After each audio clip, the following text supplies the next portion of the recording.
हाय बच्चों, have you ever wondered कि एक सिंगल जाइगोट से बड़ा सा ऑर्गेनिज्म कैसे बन जाता है, या एक छोटे से सीड से इतना बड़ा प्लांट कैसे बन जाता है, या तो फिर बैक्टीरियाज जो है वो एक से मल्टीपल कैसे हो जाते हैं।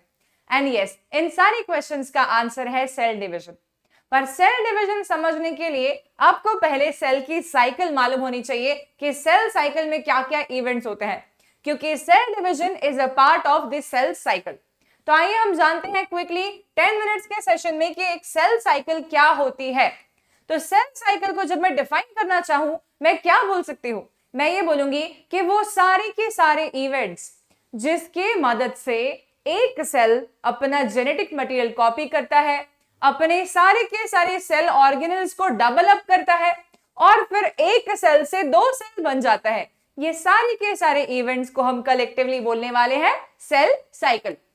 So the sequence of events by which a cell duplicates its genome, synthesizes the other constituents of the cell and eventually divides into two daughter cells, it will be called as cell cycle. तो एक cell से दो cell होने में time कितना लगता होगा? It will be a variable process बच्चों। ये डिपेंड करता है कि हम किस ऑर्गेनिज्म के बारे में बात कर रहे हैं। जैसे कि एक टिपिकल यूकैरियोटिक सेल की अगर मैं बात करूं, तो एक यूकैरियोटिक सेल को एक सेल से दो सेल होने में लगते हैं अप्रोक्सीमेटली 24 आवर्स। ठीक है, तो it will be taking somewhat 24 hours. वहीं पर एक ईस्ट, जो कि फंगस का एक टाइप है ईस्ट, और ईस्ट एक सिंगल सेल ऑर्गेनिज्म होता है, इसको टाइम कितना लगता है डिवाइड होने में? तो ईस्ट सेल को लगता है कुछ 90 मिनट के आसपास में, 90 मिनट्स ओनली। ठीक है, मतलब कहा तो हमको 24 घंटे लग रहे हैं एक यूकैरियोटिक सेल को एक से दो बनाने में, वहीं पर कितना कम टाइम लग रहा है ईस्ट सेल को, कुछ 90 मिनट ही लग रहे हैं एक सेल से दो सेल होने में। ठीक है, तो ये बेसिक्स बातें आपको समझ में आई है। अच्छा, आप देख पा रहे हैं यहाँ पर भी आपको एक सेल साइकिल का पूरा इमेज दिख रहा है। यहाँ पर भी आपको सेल साइकिल में एक से दो सेल होते हुए नजर आ रहे हैं। ठीक है, तो सेल साइकिल को डिटेल में समझते हैं। सेल साइकिल होता क्या है? देखिए, सेल साइकिल में बहुत सारे फेजेस की हम बात करते हैं इंडिविजुअल लेवल पर, लेकिन बड़ी दो मेजर लेवल पे बात करूंगी तो सेल साइकिल में मेजरली दो फेजेस होती हैं। एक होती है इंटरफेज और एक होती है एम फेज। तो यहां पर आप लोगों को काफी सारे मैंने ब्लैंक्स दे रखे हैं, मैं इसको फिल करती जाती हूँ आपको समझाते हुए कि कौन कौन सी फेजेस यहाँ पर सेल साइकिल में हम लोग देख सकते हैं। ठीक है बच्चों, तो हमारे पास में सेल साइकिल में होती है G1 फेज, फिर हमारे पास में होती है S फेज, फिर होती है G2 फेज, और ये तीनों फेजेस मिलाकर कहलाती हैं इंटरफेज। ठीक है, तो इन तीनों फेजेस को हम लोग कलेक्टिवली मिलाकर क्या बोलते हैं? G1 phase, S phase and G2 phase. They are collectively called as interphase. इन्हें हम लोग बोलते हैं इंटरफेज। ठीक है, इंटरफेज एक फेज हो गई, और एक फेज होती है फिर एम फेज। एम फेज में क्या क्या चीजें आती हैं? सब फेजेस भी आते हैं क्या कुछ? यस, तो सब फेजेस आते हैं एम फेज में। पहली होती है प्रोफेज, फिर होती है मेटाफेज, फिर होती है एनाफेज, फिर होती है टेलोफेज। ठीक है, और उसके बाद में होता है साइटोकाइनेसिस। ठीक है, और उसके भी बाद में कभी कभार कुछ सेल्स में एक फेज आ सकती है, जो सेल्स G1 फेज में एंटर नहीं करना चाहते हैं, वो सेल्स कौन से मैं बताऊंगी। उन सेल्स में ही स्पेशली एक फेज आती है, उसको हम अलग कलर से लिख देते हैं ताकि हमारे लिए डिमार्केटेड रहे। वो है G0 फेज। ठीक है बच्चों, तो इतने सारे फेजेस होते हैं आपके सेल साइकिल के अंदर, जो मेजरली दो ब्रॉड कैटेगरीज हैं। एक हो गया इंटरफेज, और यहां से लेकर के तो यहां तक का जो हमारा फेज रहने वाला है, इसको हम लोग बोलेंगे एम फेज। ठीक है, दिस मच, जैसे हम लोग बोलते हैं एम फेज। बच्चों, एम फेज दो टाइप की हो सकती है, डिपेंड करता है हम क्या सेल का डिवीजन देख रहे हैं। अगर मैं किसी गैमीट मदर सेल का डिवीजन देख रही हूं, जहां पर सेल डिवाइड करके दो हैप्लॉइड गैमीट्स बनाएगा, तो उसमें रिडक्शनल डिवीजन होता है एम फेज, और वो कहलाता है मियोसिस। और बॉडी के जो जनरल सोमैटिक सेल्स होते हैं, उसमें होता है माइटोसिस।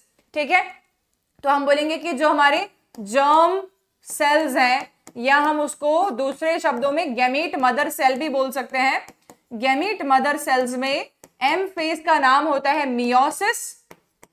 और अगर मैंने बात करी बॉडी के नॉर्मल सोमैटिक सेल्स के बारे में, तो सोमैटिक सेल्स में एम फेज का नाम होता है mitosis.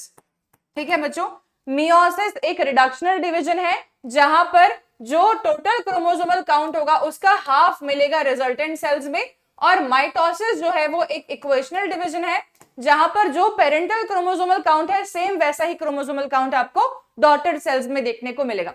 So this is about this cell cycle. क्या क्या फेजेस देखिए हमें, G1, S, G2 और M। ठीक है, अब इसके बारे में बात करते हैं कि ये सब फेजेस में क्या क्या होता है। तो बच्चों हम बात कर रहे हैं सेल साइकिल के फेजेस में, सबसे पहले हम उसको दो पार्ट्स में डिवाइड कर रहे हैं। हमारे पास में है इंटरफेज और हमारे पास में है एम फेज। ठीक है, अभी हम मेनली किसके बारे में बात कर रहे हैं, हम मेनली बात कर रहे हैं इंटरफेज के बारे में। तो इंटरफेज जो होती है बच्चों, इसमें होते हैं डिफरेंट सब फेजेस, जिसमें सबसे पहले आती है आपके पास में G1 फेज। ठीक है, अब उसको इमेजिन कैसे करें, देखिए मानिए कि आपको जाना है किसी दूसरे जगह पर रहने के लिए, तो आप जाने के पहले बैग वगैरह पैक कर लेते हैं अपना, isn't it? तो आप बहुत सारे सामान लेके आएंगे मार्केट से, आपके एसेंशियल रिक्वायरमेंट्स लेके आएंगे, बैग पैक करेंगे, isn't it? बैग पैक हो जाएगा अच्छे तरीके से, फिर आपके पेरेंट्स कभी कभार उसको क्रॉस चेक भी कर लेते हैं कि ये सब सामान इसने ठीक से रखा है कि नहीं, और फिर आप जाएंगे, isn't it? तो G1 फेज एक ऐसा फेज आप मान के चलिए जहां पर कि हम बोलेंगे कि हमारा सेल डिवाइड होने के पहले अच्छा खासा ग्रोथ अटेन कर लेता है, काफी सारे प्रोटीन्स बना लेता है, साइटोप्लाज्म ढेर सारा सिंथेसाइज कर लेता है, वो फेज आपकी कहलाती है G1 फेज। तो G1 फेज में हम लोग बेसिकली क्या बोलेंगे कि it is a kind of growth phase. और इस ग्रोथ फेज में ग्रोथ किस किस चीजों की होती है, साइटोप्लाज्म की होती है, ठीक है, प्रोटीन्स बनते हैं, ठीक है, एटसेट्रा आर फॉर्म्ड। मतलब मेजर जो काम है ना वो ग्रोथ फेज में हो जाता है, उसके G1 फेज में हो जाता है। उसके बाद एक फेज आती है, उस फेज को हम लोग बोलते हैं S फेज, G1, S फिर G2।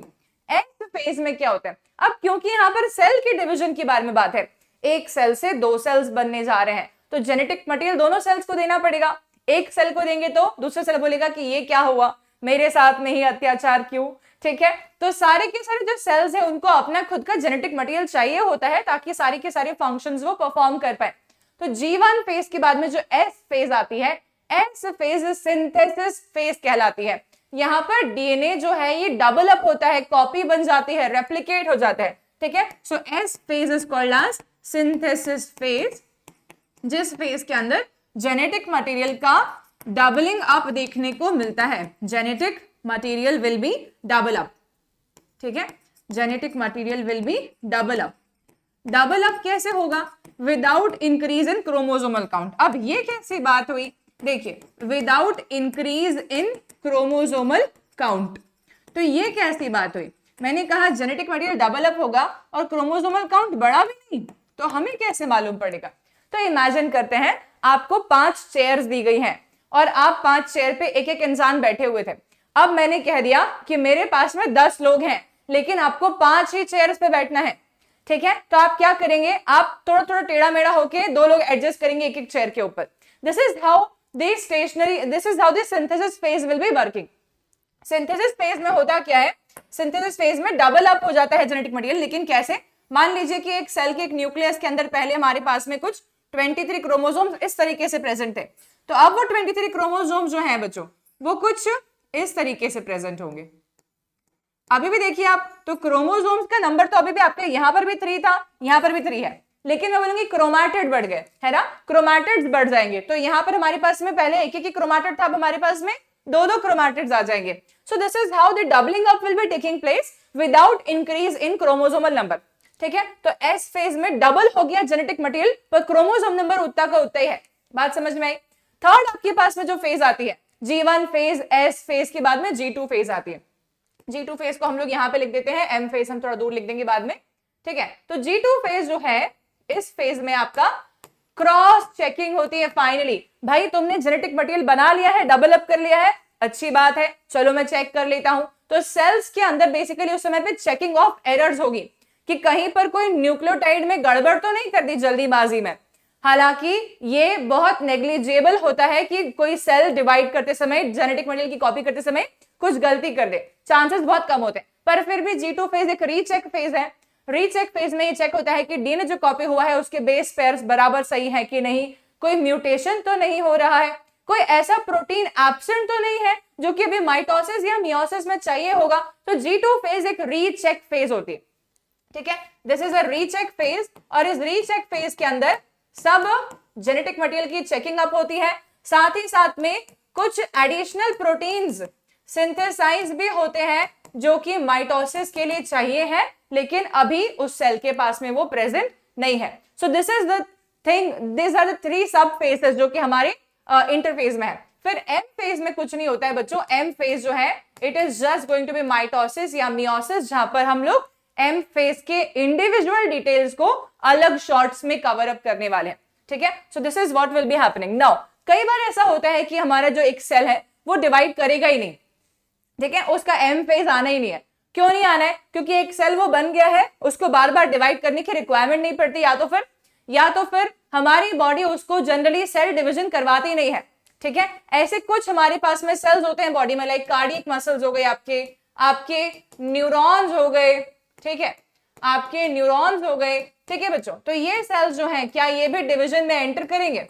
भाई कई बार ऐसा होता है कि हम लोग विलिंगली हमारा नाम निकाल देते कहीं से, लाइक आपने कोई स्कूल में डांस फंक्शन हो रहा है और आप सब लोग उसमें पार्टिसिपेट कर रहे हैं, लेकिन कोई बच्चा नहीं करना चाहता है बाई चांस, तो उसने बोला कि मैं इस डांस फंक्शन में पार्टिसिपेट नहीं करूंगा, उसका एंट्री विड्रॉल हो गया। वैसे ही कुछ सेल्स जो हैं इनकी एंट्री विड्रॉल हो जाती है, ये आगे और नहीं जाना चाहते G1 S G2 फेज में, तो ये क्या करेंगे, G1 फेज को एग्जिट करके एक G0 फेज में एंटर कर जाते हैं। ये G0 फेज को हम लोग बोलते हैं क्वेसेंट फेज, ठीक है। तो कुछ सेल्स जो है वो G1 फेज को एग्जिट करके G0 फेज में चले आते हैं, क्वेसेंट फेज में चले आते हैं। उन सेल्स में एग्जांपल्स हमारे पास कार्डियक मसल सेल्स का है, न्यूरॉन्स का है। So this is all about the cell cycle in a very quick and crisp kind of session which we can have all together. तो बच्चों आपको सेल साइकिल में मैंने इंटरफेज बताया है और एम फेज बताया है। एम फेज में मैंने आप लोगों को बेसिक्स बताए हैं कि एम फेज जो है वो माइटोसिस भी हो सकती है और मियोसिस भी हो सकती है। माइटोसिस एंड मियोसिस को डिटेल में हम लोग दूसरे किसी सेशन में कंप्लीट करेंगे। So by this I am ending this session. I really hope कि आपको ये सेशन पसंद आया होगा और ये बहुत ज्यादा फास्ट सेशन है ताकि आपका क्विक रिवीजन हो सके। Okay, so don't forget to share this video with all of your friends and don't forget to subscribe to the channel Vedantu NEET Made Easy. Thank you so much.